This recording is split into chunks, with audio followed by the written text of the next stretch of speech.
नमस्कार, good evening, शुभ संध्या। Teachers academy के इस ऑनलाइन प्लेटफॉर्म पे एक बार फिर से मैं आप सभी लोगों का बहुत बहुत स्वागत करता हूं। तो चलिए सभी लोग फटाफट आ जाइए और आज का सेशन हम शुरू करते हैं। जैसे कि कल की क्लास में ही मैंने आप लोगों से बताया था कि आज 4 बजे से आप लोगों का एक नया बैच स्टार्ट होगा राजनीति विज्ञान का। चाहे आप टीजीटी पीजीटी की तैयारी कर रहे हो या फिर एलटी उत्तराखंड देने की तैयारी कर रहे हो, जिसका फॉर्म 10 से 15 नवंबर तक आने की संभावना है, या फिर आप एलटी यूपी की तैयारी कर रहे हैं या फिर यूजीसी नेट जेआरएफ की। राजनीतिक सिद्धांत, संविधान और विचारक वो टॉपिक है पॉलिटिकल साइंस में, तीनों में कॉमन होते हैं। इन सभी चीजों की अगर आप तैयारी कर रहे हैं, TGT PGT net JRF LT GIC LT Uttarakhand, उन सभी के लिए आज से पॉलिटिकल साइंस का नया बैच स्टार्ट किया गया है आप सभी लोगों के लिए। और इसमें हम क्लास शुरू कर रहे हैं। आज का टॉपिक हमारा है राजनीतिक सिद्धांत का। राजनीतिक सिद्धांत का टॉपिक हमारा है। हम टॉपिक शुरू करें उससे पहले मैं आपको बता दूं कि जो भी विद्यार्थी पॉलिटिकल साइंस बैच सब्जेक्ट है जिनका, और TGT PGT net JRF Uttarakhand LT जैसे एग्जामों की तैयारी कर रहे हैं, यूपी एलटी की, तो अगर आप भी ज्वाइन करना चाहते हैं तो आप सभी के लिए कुछ दिनों के लिए ऑफर यहाँ पे आया है 50% डिस्काउंट के साथ। 50% डिस्काउंट है जिसमें आप लोगों को प्रतिदिन ऐप पर क्लास मिलेगी। क्लास के साथ साथ उसका पीडीएफ नोट्स आप लोगों को अवेलेबल कराया जाएगा।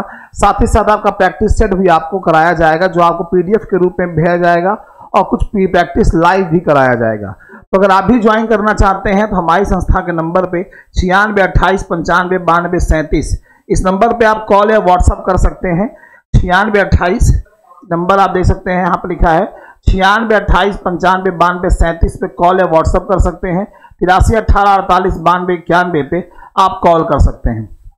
तो अगर आप 50% डिस्काउंट का लाभ उठाना चाहते हैं तो आप संस्था के नंबर पर संपर्क कर सकते हैं। तो चलिए आज हम लोग यहाँ पे अपना टॉपिक शुरू करते हैं। पॉलिटिकल साइंस में जो टॉपिक मैं आपके लिए लेके आया हूँ, राजनीतिक सिद्धांत थ्योरी का टॉपिक है।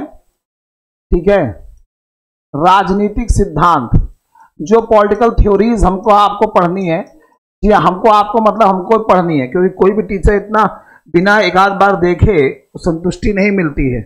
तो अगर आप भी तैयारी कर रहे हैं तो शुरू हो जाइए सभी लोग। तो राजनीतिक सिद्धांत में सबसे पहले जो आपका टॉपिक, देखिए बहुत सारे टॉपिक हैं। राज्य का निर्माण, राज्य के निर्माण में उपयोग होने वाले महत्वपूर्ण तत्व कौन कौन से हैं। ठीक है, राज्य की उत्पत्ति के जितने भी सिद्धांत हैं, दैवी सिद्धांत है, सामाजिक समझौते का सिद्धांत है, विकासशील सिद्धांत है, वो सब। इसके अलावा कुछ इंडिविजुअल सिद्धांत के टॉपिक हैं जिसमें हम न्याय, समानता, अधिकार, संप्रभुता, समाजवाद, उदारवाद जैसे टॉपिक्स को हम लोग देखते हैं। सारे थिंकर और सारे आपके टॉपिक सिद्धांत में आते हैं। तो सभी लोग अगर आप तैयारी कर रहे हैं, फिर से बात बता दूं मैं, 50% ऑफ डिस्काउंट ऑफर है। चाहे आप एलटी उत्तराखंड देने जा रहे हैं, टीजीटी पीजीटी देने जा रहे हैं, नेट जेआरएफ देने जा रहे हैं, किसी भी एग्जाम के लिए आपका सब्जेक्ट अगर पॉलिटिकल साइंस है तो ठीक है। तो इसके लिए आपको करना क्या है, 96 28 95 92 37 पे कॉल या व्हाट्सअप करना है आपको। ठीक है, चलिए शुरू करते हैं। राजनीतिक सिद्धांत में ये जो टॉपिक हमारा है, इसमें हम सबसे पहले बात करेंगे राज्य की। इसकी बात करेंगे राज्य की, कि राज्य का जब निर्माण हुआ, जब राज्य का निर्माण हुआ तो राज्य में कौन कौन से मौलिक तत्व पाए जाते हैं, मतलब एक राज्य के निर्माण के लिए कौन कौन से मौलिक तत्व आपको मिलते हैं। सबसे पहला टॉपिक हम शुरू करते हैं कि राज्य के निर्माण के लिए कौन कौन से मौलिक तत्व होने जरूरी है, वो कौन कौन सी चीजें हैं जो राज्य के निर्माण में विशेष योगदान देती हैं। फिर हम बात करेंगे उसकी उत्पत्ति के सिद्धांत की, कि कैसे इस राज्य की उत्पत्ति हुई।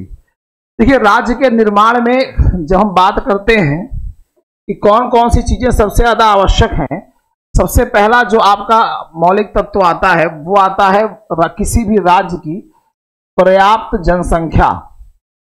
किसी भी राज्य की पर्याप्त जनसंख्या, ये आपका टॉपिक आता है कि किसी भी राज्य की आपको पर्याप्त जनसंख्या ये होना जरूरी है। जनसंख्या के बारे में ये जान लीजिए, कहा जाता है कि जो जनसंख्या होती है ना किसी भी राज्य का, सबसे बेसिक एलिमेंट होता है, यानी मूल तत्व होता है राज्य का। जनसंख्या होती है किसी भी राज्य का, क्या होती है, ये मूल तत्व होती है। जनसंख्या जो होती है किसी भी राज्य का क्या होती है, मूल तत्व होती है, यानी इसका होना बहुत ज्यादा जरूरी होता है, बहुत ज्यादा उपयोगी होता है। ठीक है, और जनसंख्या को मानवीय तत्व के रूप में देखा जाता है, क्योंकि जनसंख्या में आते हैं लोग, मनुष्य, इंसान, मानव। तो जनसंख्या को एक जिस राज्य की उत्पत्ति में कहा जाता है ना कि जनसंख्या मौलिक तत्व है, तो इसे मानवीय तत्व कहते हैं, क्योंकि इसमें मनुष्य आते हैं। क्या कहते हैं? मानवीय तत्व कहते हैं। और ये होना बहुत जरूरी होता है। एक राज्य के निर्माण के लिए कहा जाता है, इसे प्रश्न आपसे पूछा जाए कि किसी भी राज्य के निर्माण के लिए कितनी जनसंख्या होनी चाहिए, क्वेश्चन मार्क, कितनी जनसंख्या होनी चाहिए, ये वैसे तो सुनिश्चित नहीं है कि अगर किसी राज्य का निर्माण हो रहा है तो उसके लिए कितनी जनसंख्या होनी चाहिए, ये अगर देखा जाए तो एक तरह से सुनिश्चित नहीं है। लेकिन कुछ लोगों ने बताया है कि एक पर्याप्त जनसंख्या होनी चाहिए। कितनी होनी चाहिए? पर्याप्त। तो मैंने शब्द यहां पे क्या लिखा है? पर्याप्त जनसंख्या। ये जो शब्द है पर्याप्त जनसंख्या शब्द, ये सबसे पहले जिस विचारक ने दिया था उसका नाम था अरस्तु, जिसको हम लोगों ने विचारकों के टॉपिक में देखा था। अरस्तु ने दिया था। पर्याप्त जनसंख्या तत्व किसने दिया था? अरस्तु ने दिया था। और उन्होंने कहा था कि राज्य के लिए पर्याप्त जनसंख्या होनी चाहिए। पर्याप्त जनसंख्या में क्या कहते हैं? कहते हैं कि अरस्तु साहब क्लियर कहते हैं कि जनसंख्या इतनी अधिक ना हो, जनसंख्या इतनी अधिक ना हो कि वो स्वयं आत्मनिर्भर ना बन सके, इतनी ज्यादा जनसंख्या ना हो कि सेल्फ डिपेंडेंट ना हो पाए, और जनसंख्या इतनी भी कम ना हो कि वो शत्रु से अपनी रक्षा ना कर सके। यानी कुल मिलाकर के जनसंख्या ना तो अधिक होनी चाहिए और ना तो कम होनी चाहिए। तो अरस्तु क्या कहते हैं जनसंख्या को लेकर के, पर्याप्त जनसंख्या को लेकर के, कि जनसंख्या इतनी अधिक भी ना हो, इतनी अधिक ना हो कि वो स्वतः आत्मनिर्भर ना हो सके, और जनसंख्या इतनी कम भी ना हो कि वो अपनी रक्षा ना कर सके, अपनी सुरक्षा ना कर सके। ये अरस्तु साहब कहते हैं, यानी एक पर्याप्त जनसंख्या होनी चाहिए। तो ये आता है कि अरस्तु ने कितनी जनसंख्या बताया है किसी राज्य के लिए, कि मैक्सिमम कितनी जनसंख्या एक राज्य के लिए आदर्श हो सकती है। तो अरस्तु के अनुसार आदर्श राज्य में इन्होंने शब्द इस्तेमाल किया है 1 लाख जनसंख्या। देखिए मेरी बात को ध्यान दीजिएगा, 1 लाख जनसंख्या की बात इन्होंने की है। कितनी बात की है? 1 लाख जनसंख्या की बात की है। लेकिन अब एग्जाम में कंफ्यूजन क्या होता है? एग्जाम में कंफ्यूजन ये होता है डियर, जनसंख्या एक शब्द होता है, पहले ध्यान दीजिएगा, बहुत से लोग कंफ्यूज हो जाएंगे अभी। जनसंख्या और नागरिक, जनसंख्या और नागरिक दोनों में डिफरेंस होता है। नागरिक का मतलब होता है जो उसी देश के निवासी होते हैं, उसी देश के नागरिक होते हैं। ठीक है, बिल्कुल बिल्कुल। जो जनसंख्या होती है, देखिए यहाँ पे मैंने बताया कंफ्यूजन होगा ना, संतोष जी ने कंफ्यूजन क्लियर पकड़ लिया, उन्होंने कहाँ पे कंफ्यूजन है। 10,000 लिखे हैं ये, और मैंने बताया कितना है? 1 लाख। मैंने बताया कितना है? 1 लाख। कितना बताया मैंने? 1 लाख बताया। तो जनसंख्या इन्होंने बताया 1 लाख होनी चाहिए। लेकिन ये कहते हैं किसी भी आदर्श राज्य में 10,000 नागरिक होने चाहिए।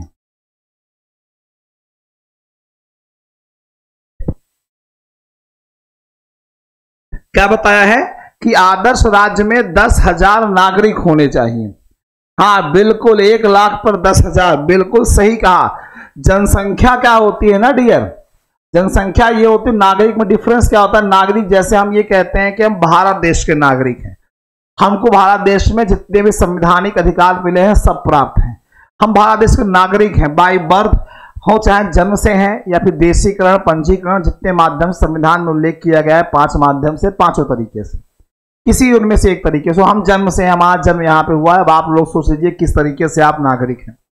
और जनसंख्या क्या होती है? जो बाहरी लोग आके यहाँ पे निवास करते हैं, पढ़ाई के लिए आते रहते हैं या जॉब के लिए आके रह रहे हैं किसी भी, तो उनको भी इंक्लूड करेंगे, तो उनको नागरिक नहीं कहेंगे, उनको जनसंख्या कहते हैं। तो अरस्तु के अकॉर्डिंग आदर्श राज्य के अगर नागरिक के आधार पर देखा जाए जनसंख्या कितनी होनी चाहिए, और 10,000 नागरिक होनी चाहिए, और जनसंख्या कहते हैं तो 1 लाख ये होता है।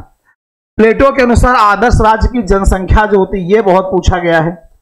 प्लेटो के अनुसार आदर्श राज्य की जनसंख्या 5040, बस 5040 है, 5040 है।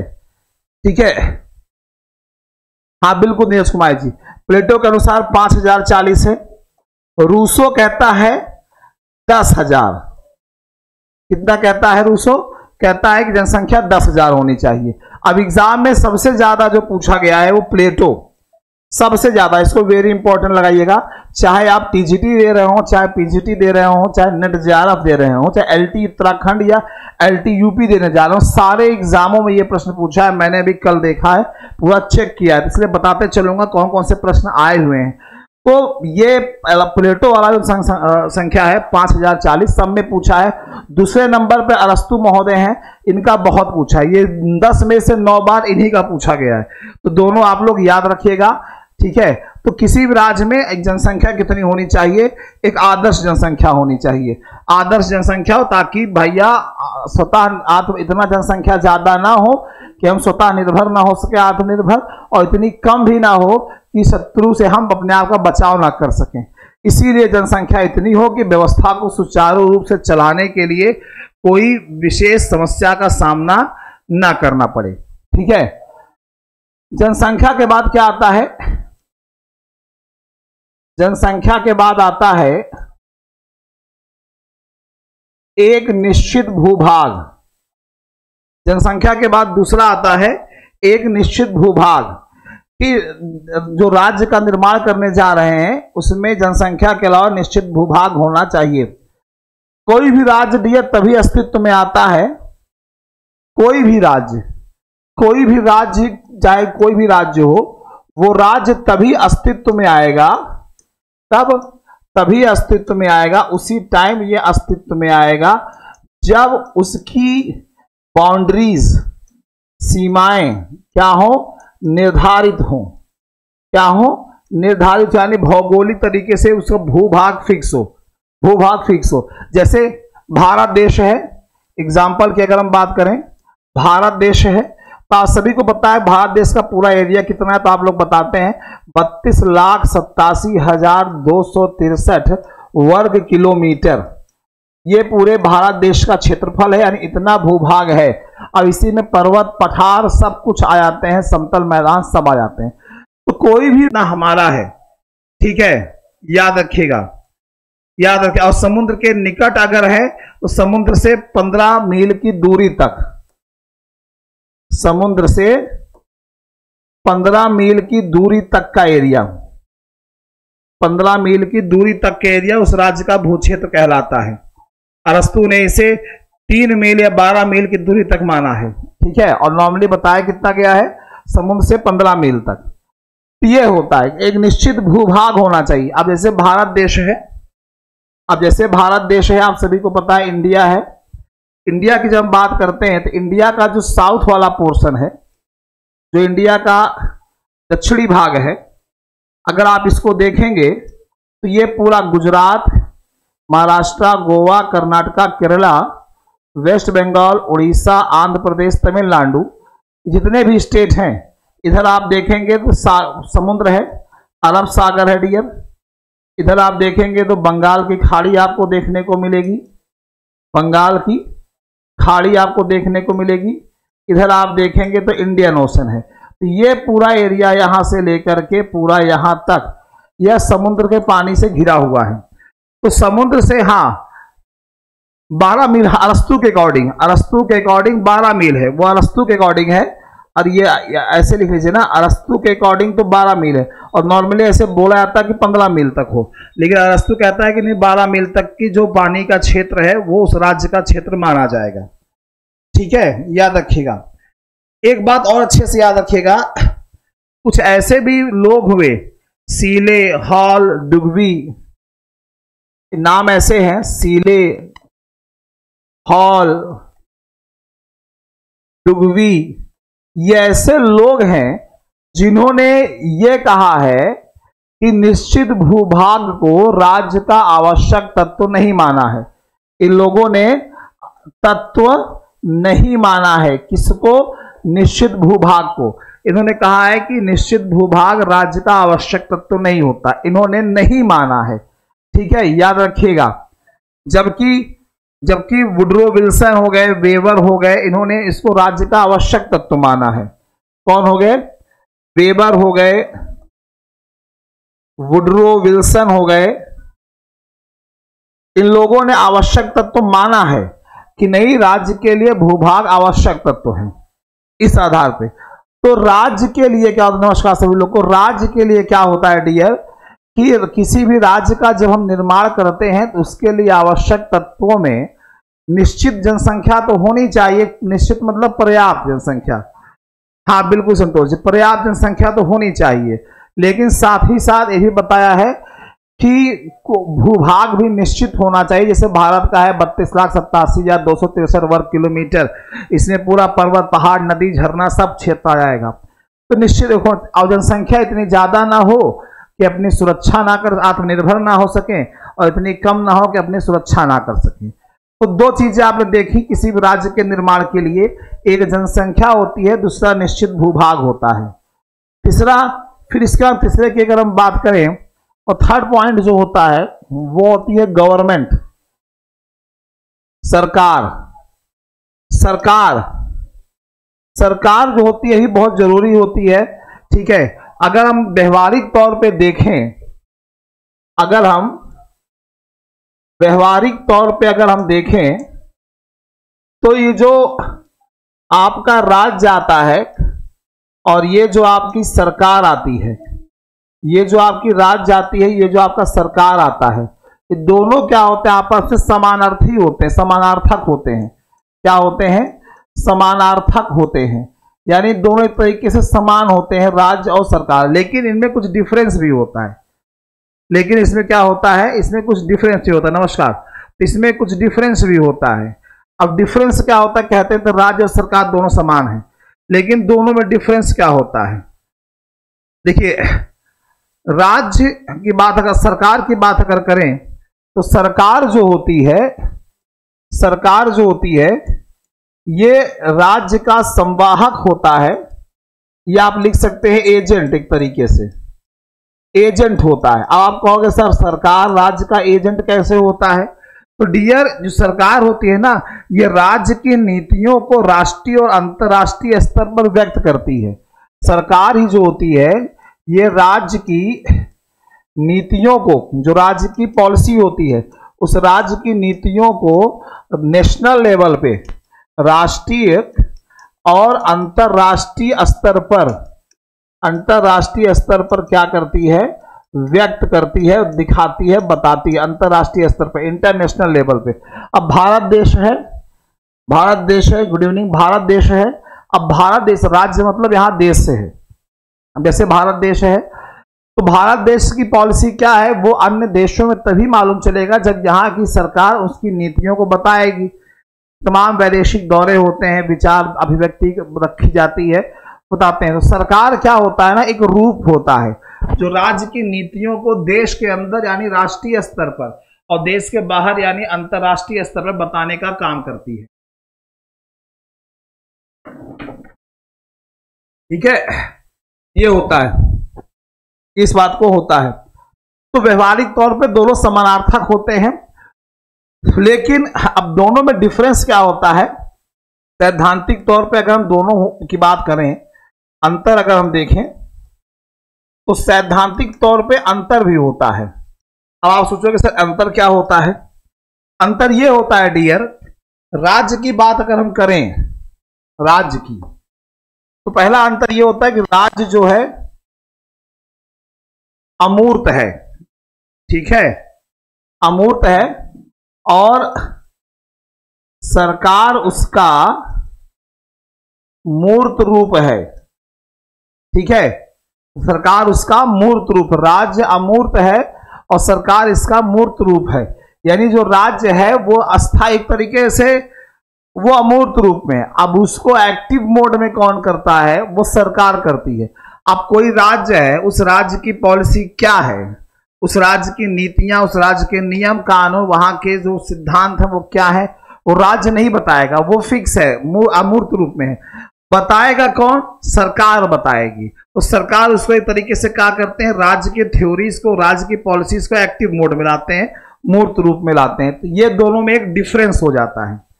ठीक है, वो दोनों में क्या होता है? डिफरेंस हो जाता है। आपके विचार हैं, आपके विचार हैं कि मैं प्रधानमंत्री होता तो ये कर देता, वो कर देता, आप ऐसा सोचते हैं, आपके आंतरिक विचार हैं, लेकिन वो मूर्त रूप में कब आएंगे? जब आप अपने विचारों का अभिव्यक्त करेंगे, ठीक है, सोशल मीडिया, न्यूज़पेपर, किसी माध्यम से, तब एक्टिव मोड में आ जाएगा। तो दोनों में डिफरेंस हो जाता है। दूसरा डिफरेंस क्या होता है? राज्य की सदस्यता अनिवार्य है, परंतु सरकार की सदस्यता अनिवार्य नहीं होती। राज्य की सदस्यता अनिवार्य है, लेकिन सरकार की सदस्यता अनिवार्य नहीं होती। जब आप किसी देश में रहते हैं तो आपको क्या होता है, वहां की सिटीजनशिप लेनी पड़ती है। आज भी, पहले भी, आज भी होती है, सिटीजनशिप लेनी पड़ती है, नागरिकता लेनी पड़ती है। आप भारत देश के निवासी हैं, नागरिक हैं, तो राज्य की सदस्यता, उस देश की सदस्यता अनिवार्य होती है। लेकिन आप सरकार के मेंबर बने, सरकार में शामिल हो, ये कोई जरूरी नहीं है, तो इसकी सदस्यता अनिवार्य नहीं होती है। ठीक है, ये होता है, इस बात को अच्छे से याद रखिएगा। तो ये डिफरेंस भी कहीं ना कहीं दिखाता है सैद्धांतिक तौर से, और व्यवहारिक तौर पे अगर आप देखेंगे तो दोनों एक दूसरे के क्या है, समानार्थक होते हैं। ठीक है, याद रखिएगा। यहां पे आपको दो नाम याद रखने हैं जो आपके एग्जाम में पूछे जाते हैं। एक नाम आपको याद रखना है, मैं लिख दे रहा हूं, एक नाम आपको याद रखना है थॉमस हॉब्स, जिसे आपने पढ़ा भी है। दूसरा नाम आपको याद रखना है जॉन लॉक, ये भी। अब दो नाम इसलिए याद रखने हैं कि थॉमस हॉब्स पहले ऐसे पॉलिटिकल थिंकर थे जिन्होंने राज्य और सरकार में कोई अंतर नहीं किया। इन्होंने राज्य और सरकार में अंतर नहीं किया, कहा कि राज्य और सरकार में कोई अंतर नहीं है, तो दोनों एक जैसे हैं। लेकिन जॉन लॉक पहले ऐसे विचारक थे जिन्होंने राज्य और सरकार में क्या किया, अंतर किया, कहा नहीं राज्य अलग है, सरकार अलग है। याद रखिएगा, ये प्रश्न बहुत इंपॉर्टेंट है, आपके एग्जाम में बहुत पूछा गया है कि किस विचारक के अनुसार क्या राज्य और सरकार में समानता है, एक है, किस विचारक के अनुसार एक नहीं है। ये नेट जेआरएफ में पूछा गया था, और कल मैं देख रहा था यूपी के टीजीटी के एग्जाम में 3 से 4 बार पूछा गया था, और पीजीटी में भी ये टॉपिक है आपका, तो तैयार रहिएगा। हालांकि हो सकता है आया हो, मैंने ना देखा हो। ये है, तो राज्य के निर्माण के लिए जो मौलिक तत्व की आवश्यकता होती है, जनसंख्या हो गया, निश्चित भूभाग हो गया, सरकार हो गया। इसके अलावा चौथा और सबसे इंपॉर्टेंट जो सर्वाधिक बार पूछा गया यहां से प्रश्न है, वो है संप्रभुता, सोवरजिनिटी। क्या है डियर? सोवरजिनिटी, संप्रभुता। संप्रभुता का मतलब होता है डियर सर्वोच्च सत्ता। संप्रभुता का मतलब क्या होता है? सर्वोच्च सत्ता। ठीक है, अब इसको अब एग्जाम में ऐसे पूछेगा, चाहे इसे सर्वोच्च सत्ता कहिए, ठीक है, चाहे इसे प्रभु सत्ता कहिए, चाहे इसे आप अंतिम सत्ता कहिए, ठीक, किसको कई सारे अर्थों में डिवाइड किया गया है। तो संप्रभुता का मतलब सर्वोच्च सत्ता, जो अपने आप में संप्रभु है, सर्वोच्च है, उससे बड़ा कोई नहीं है, उससे बड़ा कोई नहीं है। तो संप्रभुता में ये बताया गया। अब संप्रभुता के मतलब क्या होता है? संप्रभुता का एक मतलब ये होता है, एक ऐसा लक्षण जो राज्य को अन्य संस्थाओं से अलग करता है। संप्रभुता वो ऐसा लक्षण होता है, ये ऐसा लक्षण होता है जो राज्य को अन्य संस्थाओं से अलग करता है, अलग करता है। अब राज्य के अंदर बहुत सारी संस्थाएं होती हैं जो काम करती हैं, बहुत सारे इंस्टीट्यूट्स होते हैं जो वर्क करते हैं, लेकिन सबसे सर्वोपरि, सबसे सर्वोच्च कौन है? वो राज्य है, और वही सर्वोच्च है। तो वही पॉइंट ये दिखाता है कि भले ही बहुत सारी संस्थाएं राज्य में काम करती हैं, लेकिन सर्वोच्च कौन है? जो है वो राज्य होता है। संप्रभुता ही दिखाती है कि अन्य संस्थाओं से ये अलग है। क्यों? संप्रभुता जो होता है, सर्वोच्च सत्ता जो होती है, वो राज्य का प्राण होती है। याद रखिएगा, इंपॉर्टेंट है, ये पूछा गया, राज्य का प्राण किसे मानते हैं?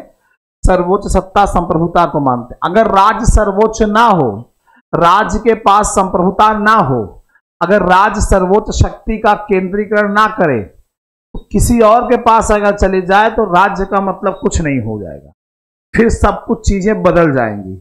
इसलिए संप्रभुता को राज्य का प्राण माना गया। अब आप घर में सबसे बड़े हैं, मुखिया हैं, आप सबसे बड़े हैं, उम्र में अनुभव बड़ा है और आप इनकम भी करते हैं, आप ही पूरे परिवार का खर्चा देख रहे हैं, तो आप सर्वोच्च हैं।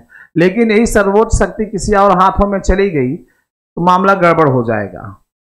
ठीक है, घर के मुखिया कहने के लिए आप होंगे, सैद्धांतिक तौर पे, व्यवहारिक तौर पे कोई और हो जाएगा। ये होता है। तो राज्य को अन्य संस्थाओं से संप्रभुता अलग मानती है, इसे इसका प्राण कहते हैं। ठीक है, और अगर संप्रभुता नहीं होगी तो मामला गड़बड़ हो जाएगा। कैसे? क्योंकि राज्य के पास संप्रभुता है और इसीलिए राज्य जो है अपनी गृह नीति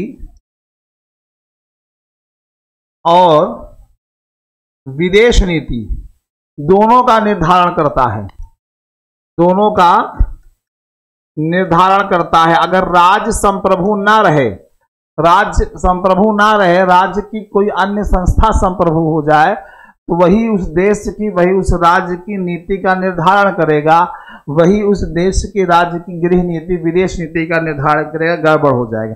अब आप घर के मुखिया हैं, आप अगर गृह नीति कोई बनाते हैं घर के लिए, तो सोच समझ के बनाएंगे, क्योंकि पूरे मुखिया हैं आप, सारी जिम्मेदारी आप पर है। लेकिन अगर किसी बाहरी आदमी को, जो बाहर से आकर के यहाँ पर रह रहा है एक संस्था के अंतर्गत, उसको दे दिया जाए, तब तो मामला गड़बड़ हो जाएगा, तब तो मामला गड़बड़ हो जाएगा। ठीक है, तो ये होता है। इसीलिए कहा जाता है कि संप्रभुता के कारण ये अपनी गृह नीति और विदेश नीति को निर्धारण करता है, स्वयं करता है। ठीक है, ये होता है। और संप्रभु होने के कारण ही वो देश के बाहर भी किसी की बात को मानने के लिए बाध्य नहीं होता, वो किसी की बात नहीं मानता, उसकी मर्जी है, माने चाहे ना माने। ठीक है, ये होता है। ठीक, तो इसीलिए तो किसी भी राज्य के निर्माण के लिए ये सारी चीजें होनी बहुत आवश्यक हैं, ये चारों चीजें। और चारों आपसे एग्जाम में बहुत बार पूछा गया है, टीजीटी में भी आया है, एलटी में भी आया है, नेट जेआरएफ में भी आया है, ठीक है, पीजीटी में भी आया है। आप चारों का प्रैक्टिस सेट पॉलिटिकल साइंस का आप प्रीवियस ईयर का पेपर देख लें तो आपको चारों में ये देखने को मिलेगा, चारों में। ठीक, ये राज्य के लिए मौलिक तत्व क्या होते हैं ये आपने देखा, कौन कौन से मौलिक तत्व होते हैं। लेकिन एक बात जान लीजिए, कहा जाता है यही चारों, जनसंख्या, निश्चित भूभाग, सरकार और संप्रभुता, ये चारों, इन चारों के बारे में अगर हम बात करें, कहा जाता है कि ये चारों जहां पाए जाते हैं वही राज्य है। इस आधार पे अगर हम कहें ये चारों जहां पाए जाएंगे वही राज्य है। ठीक है, और राज्य का मतलब देश से होता है, राष्ट्र से होता है, याद रखिएगा, वही है, सब कुछ है। जैसे भारत हो गया, ठीक है, जैसे भारत देश हो गया, पाकिस्तान भी हो गया, अमेरिका भी हो गया, ये सब राष्ट्र हैं। ये अब ये कहेंगे कि भारत में यूपी है, बिहार है, ये इस आधार पर अगर हम कहें, इस आधार पर कहें कि ये राज्य हैं, यानी इसको देश की तरह माने, तो ये गलत होगा। क्योंकि जो अदर स्टेट, जो राज्य के देश के अंदर होते हैं, यूपी, बिहार, एमपी, ये सब राज्य नहीं है, ये सब क्योंकि इनके पास संप्रभुता नहीं है, इनके पास संप्रभुता नहीं है, ये घटक हैं।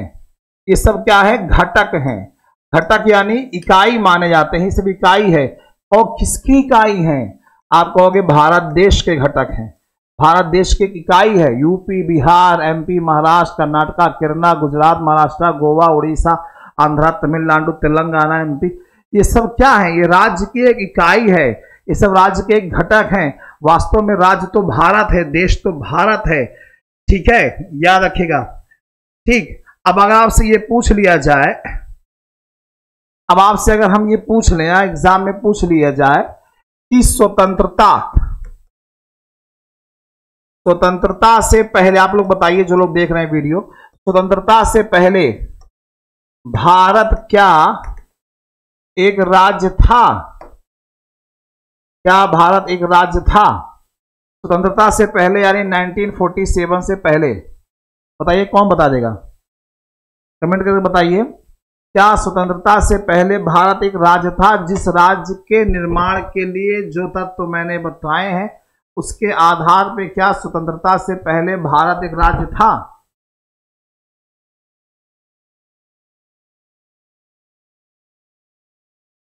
बताइए आकांक्षा जी, मोहम्मद अली, जो लोग देख रहे हैं।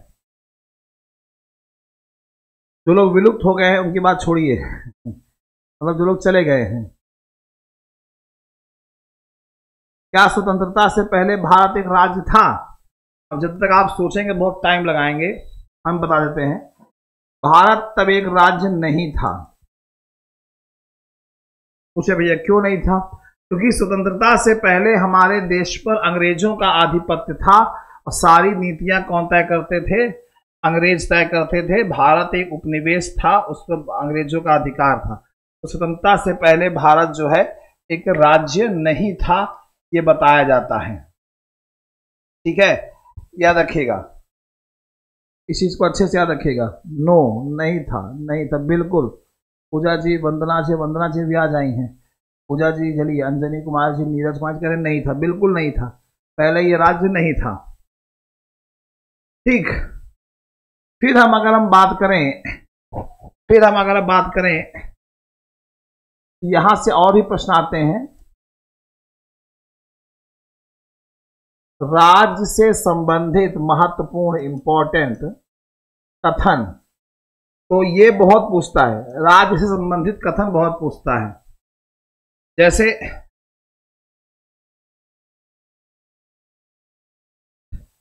गार्नर क्या कहता है, गिलक्राइस्ट क्या कहता है?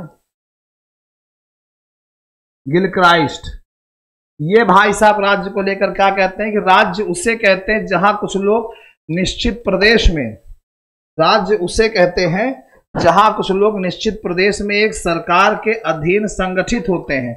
राज्य उसे कहते हैं जहां कुछ लोग, राज्य उसे कहते हैं जहां कुछ लोग एक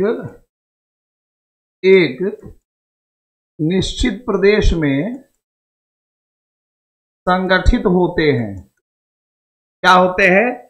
संगठित होते हैं, मतलब एक निश्चित एरिया में वो संगठित होते हैं, इकट्ठा होते हैं, रहते हैं और सरकार के अधीन हो। निश्चित प्रदेश में, ऐसे लिखिएगा, निश्चित प्रदेश में, इनका स्टेटमेंट तो ऐसे एग्जैक्ट, निश्चित प्रदेश में सरकार के अधीन संगठित होते हैं, सरकार के अधीन संगठित होते हैं और यह सरकार राजनीतिक आंतरिक मामलों में जनता की उस प्रभुसत्ता को प्रकट करती है। संगठित होते हैं और यह सरकार राजनीतिक आंतरिक मामलों में, और यह सरकार राजनीतिक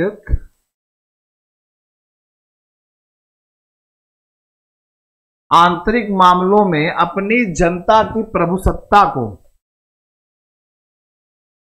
अपनी जनता की प्रभुसत्ता को प्रकट करती है। सरकार प्रकट करती है, बाहरी मामलों में स्वतंत्र होती है। यह गिलक्राइस्ट कहते हैं कि राज्य उसे कहते हैं जहां कुछ लोग एक निश्चित प्रदेश में सरकार के अधीन संगठित होते हैं और यह सरकार राजनीतिक आंतरिक मामलों में अपनी जनता की प्रभुसत्ता को प्रकट करती है कि भैया हम भले सरकार में हैं लेकिन सर्वोच्च कौन है हमारे यहाँ? जनता है। उन्हीं ने हमको चुन करके सरकार के रूप में काम करने का मौका दिया है, ये कहते हैं। ठीक, इसके अलावा अरस्तु क्या कहते हैं? अरस्तु क्या कहते हैं राज्य को लेकर? ये भी अपने विचार रखते हैं। कहते हैं राज्य परिवारों ग्रामों का एक समुदाय है। राज्य क्या है? राज्य परिवारों एवं ग्रामों का एक समुदाय है, ये कहते हैं, जिसका उद्देश्य पूर्ण आत्मनिर्भर जीवन की प्राप्ति है, जिसका उद्देश्य पूर्ण एवं आत्मनिर्भर प्रदेश की प्राप्ति है। अब अरस्तु के अनुसार राज्य क्या हो गया? राज्य क्या है? परिवारों एवं गांवों का एक समूह है, जहां परिवार और गांव के लोग समूह बना के रहते हैं, तो राज्य उनके अनुसार परिवारों एवं गांवों का समूह है और एक ऐसा समुदाय है जिसका उद्देश्य पूर्ण यानी पूरी तरह से और आत्मनिर्भर सेल्फ डिपेंडेंट प्रदेश की प्राप्ति है।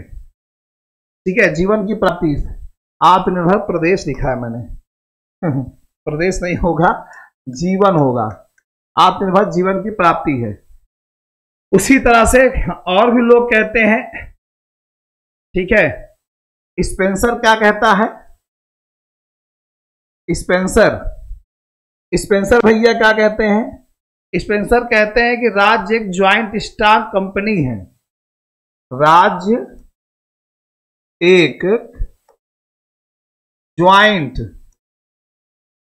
स्टॉक कंपनी है जो कि क्या होती है? परस्पर साझेदारी से बनाई जाती है, जो कि परस्पर साझेदारी से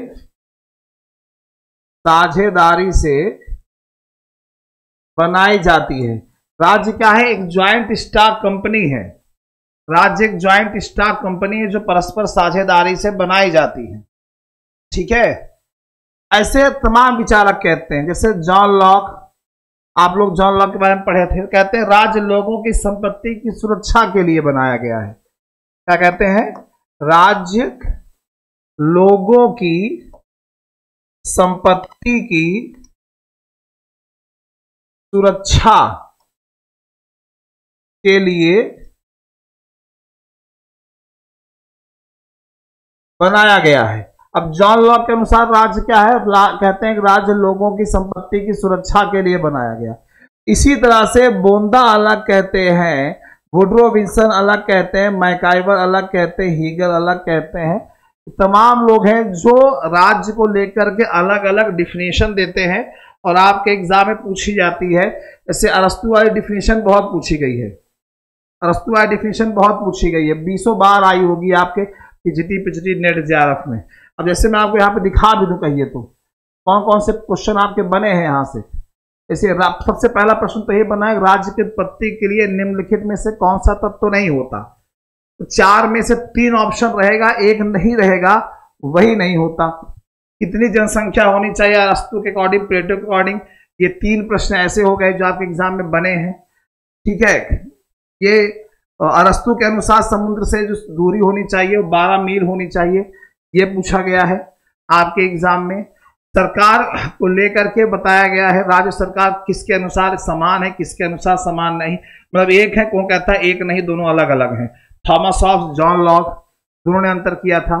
संप्रभुता, किसे राज्य की या राष्ट्र की संप्रभुता कहते हैं? राज्य का प्राण किसे कहते हैं? संप्रभुता कहते हैं। ठीक है, क्या नहीं था? अच्छा उसका हम कुछ गलत बता दिए क्या? अच्छा पहले वाले का है। ये सारी चीजें संप्रभुता गृह नीति विदेश नीति निर्धारण करते हैं, इसीलिए। ठीक है, तो ये सारे बिंदु जो है ये मैंने आपको बताया। इंपॉर्टेंट स्टेटमेंट अरस्तु पूछा गया 20 बार, ऐसे बहुत से स्टेटमेंट है, 20 स्टेटमेंट है, 20 स्टेटमेंट है इस तरह से। तो ये हमने अभी छोटा सा टॉपिक देखा कि राज्य के प्रमुख तत्व कौन कौन से हैं। ठीक है, ये हमने देखा। अब इसके आगे की क्लास हम आगे चलेंगे। आपकी हफ्ते से 10 दिन तक क्लास आप लोगों के लिए YouTube पे अवेलेबल है। बहुत से बच्चे होते हैं एडमिशन लेते हैं, कहते हैं सर हमको डेमो चाहिए, तो इसके लिए आपको डेमो क्लास, हालांकि सैकड़ों क्लास पड़ी हुई है, तो टीजीटी पीजीटी के लिए स्पेशली एलटी की अगर हम बात करें जो उत्तराखंड की आने वाली है, नेट जेआरएफ की अगर हम बात करें, ठीक है, नेट जेआरएफ हो गया, और सबसे हमारा मेन फोकस होता है यूपी टीजीटी पीजीटी जो होता है, ये भी होता है। तो TGT PGT net JRF LT ठीक है, इस सभी के लिए उत्तराखंड हो यूपी हो, अगर आप भी तैयारी कर रहे हो, आपका सब्जेक्ट भी पॉलिटिकल साइंस है डियर, ठीक है, पॉलिटिकल साइंस, और आप जुड़ना चाहते हैं, एडमिशन लेना चाहते हैं, तो हमारी संस्था के नंबर 9628 95 92 37 पे आप कॉल कर सकते हैं। कॉल अगर बिजी जा रहा है, कोई इशू हो रहा है, तो अपना सब्जेक्ट अपना कोर्स लिख के व्हाट्सअप करिए।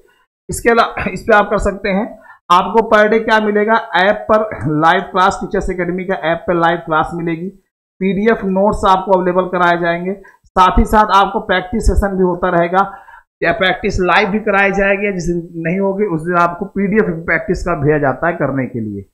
तो अगर आप भी तैयारी करना चाहते हैं तो अभी आप लोगों के लिए आज से हफ्ते भर तक के लिए 50% का डिस्काउंट है इस बैच में, जिसको नाम क्या दिया गया है बैच का, तर्कश बैच। क्या नाम दिया गया है, तर्कश बैच। इसमें अभी आपको क्या किया गया है, इसमें 50% का डिस्काउंट दिया गया है। तो अगर आप भी जुड़ना चाहते हैं तो संस्था के नंबर पे फोन करके व्हाट्सएप करके जानकारी प्राप्त कर सकते हैं। कल शाम 4 बजे में फिर आप सभी के सामने उपस्थित होऊंगा राजनीतिक सिद्धांत के दूसरे टॉपिक को लेकर के। जैसे आज राज्य के प्रमुख तत्व देखे, कल हम बात करेंगे राज्य की उत्पत्ति के लिए अलग अलग थ्योरी बताई गई हैं। दैविक सिद्धांत की थ्योरी है ये, सामाजिक समझौते की, विकासशील शक्ति के सिद्धांत, हम उन सारी थ्योरियों पे डिस्कस करेंगे। ठीक है, तो चलिए कल मिलते हैं। पेड वाले बच्चे जो पीजीटी और नेट जेआरएफ के हैं, पोस्ट ग्रेजुएट वाले पीजीटी और नेट जेआरएफ के जो बच्चे हैं जिन्होंने एडमिशन लिया है, उनकी क्लास 10 मिनट बाद ऐप पर चलेगी, तुलनात्मक राजनीति की, कंपेटिटिव पॉलिटिक्स की। तो बने रहिए आप लोग, तब तक के दीजिए इजाजत। कल मिलते हैं शाम 4 बजे। तो डिस्काउंट का लाभ जरूर उठाएं, संस्था के नंबर पे आप फोन करके पता कर सकते हैं। धन्यवाद।